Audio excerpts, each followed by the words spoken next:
माझ्या ज्या कारवाया असायच्या ते लोक म्हणतात की तुम्ही विशिष्ट जातीच्या लोकांविरुद्ध तुम्ही कारवाया करत होता, तेव्हा तुम्ही विशिष्ट जातीला टार्गेट करता.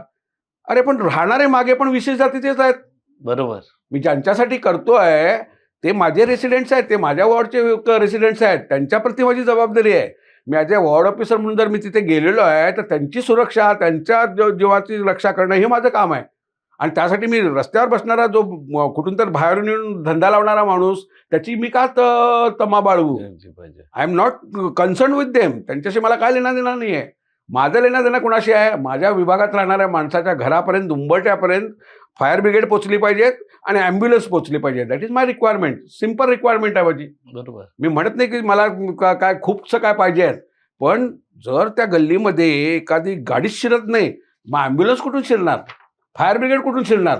आणि मग मी जर ती दुकानं तोडली जी माझ्या कागदावर ते अस्तित्वातच नाही आहेत, मी जे तोडतोय, लोक म्हणतात नोटीस का देत नाही? अरे नोटीस त्याची देईन मी जे माझ्याकडे नोंद आहे त्या ह्याची प्रॉपर्टीची, माझ्याकडे मला दिसतं ती माझ्या रेकॉर्डवरती आहे, त्याला मी नोटीस देईन.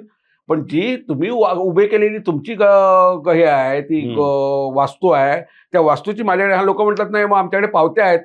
पावत्या कसल्या आहेत? दंड म्हणून दिलेल्या पावत्या आहेत तुम्हाला. म्हणजे तुम्हाला पेनलाइज केलेल्या पावत्या आहेत त्या. तुम्ही यापूर्वी पण हा गुन्हा केलेला आहे. तुम्ही पावत्या दाखवून प्रूफ मांडून तुम्ही असं समजता की महापालिकेने यांनी पावती दाखवली की हा प्रूफ झाला की मी बाबा 1962 साली इथे होतो, मी 1975 साली होतो, 95 साली होतास म्हणजे तू त्यावेळेला पण गुन्हाच करत होतास. कारण तुला पावती दिली ती तुला काय सत्कार म्हणून दिलेली नाही आहे. तू त्या जागी जागा अडवून उभा आहेस म्हणून तुला ती पावती दिलेली आहे.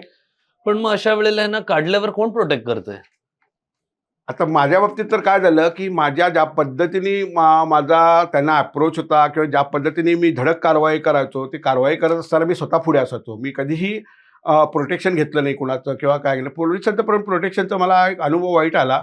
मला असं लक्षात आलं की पोलिसांकडे प्रोटेक्शनला गेल्यानंतर माझ्या माणसांना बसून ठेवलं जातं, बराच वेळ खाल्ला जातो. तेवढ्या वेळामध्ये लोकांना इन्फॉर्म केलं जातं की पोलीस प्रोटेक्शन मागायला आलेले आहेत, प्रोटेक्शन घेऊन तुमच्याकडे ते येणार आहेत आणि त्या दरम्यान सगळं साफसफाई केली जाते. आणि ते मला ज्या दिवशी कळलं पहिल्याच आल्या त्या दिवसापासून मी निर्णय घेतला की मला जर पोलिसांची गरज वाटली तर मी साईटवरती जाऊन तिथून कुणाला तर 100 नंबरवरती फोन लावायला सांगेन. मला प्रोटेक्शनच पाहिजेत ना. तर मी इथे यांच्या दारात येऊन प्रोटेक्शन कशाला मागू? मी समजा तशी सिच्युएशन आली, 100 नंबरला फोन केला की 5 मिनिटामध्ये बाहेर येणार. मग मी ह्यांच्याकडे येऊन घेऊन वेळ घालून ते जाऊन मी का करू? म्हणून मी कारवाया स्वतः सुरुवात केल्या.